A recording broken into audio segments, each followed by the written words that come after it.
Copier quelque part. Je ne dirais pas chez qui, suivez mon regard.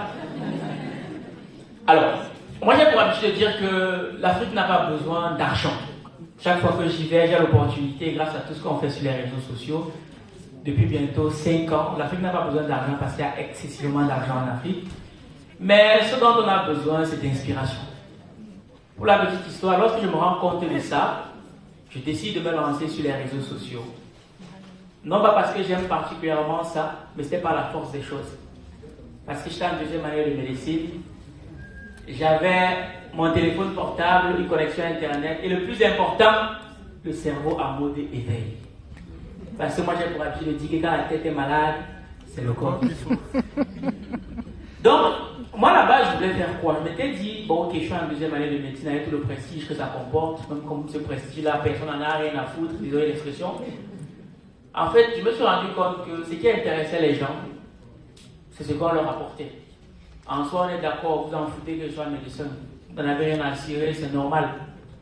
Mais ce qui intéresse les gens, c'est en quoi est-ce que la médecine que je fais peut leur être utile. Mais bon, moi j'ai envie de me définir comme un médecin, moi je me définis comme une personne qui fait de la médecine. Ça change tout.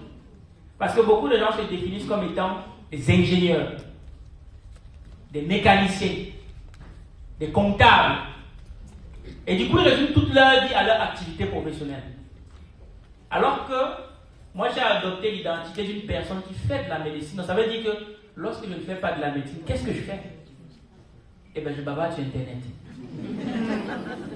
Je bavarde sur Internet, pourquoi? Parce que si on estime qu'on a un message à faire partager, et qu'on ne le fait pas, c'est les influenceurs qui vont passer le message.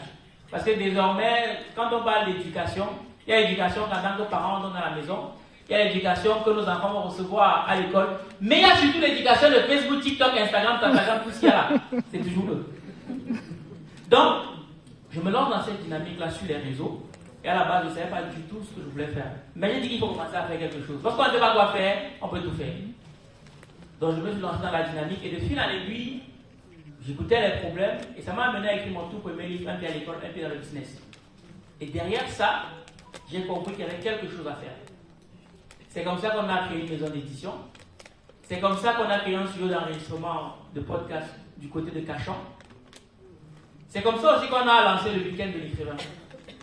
En fait, ce que j'essaye de partager comme message ici, c'est que nous tous ici, on veut investir. En l'occurrence, en Afrique, parce qu'on dit que c'est le futur, c'est le présent. Mais voici le problème que nous tous on rencontre.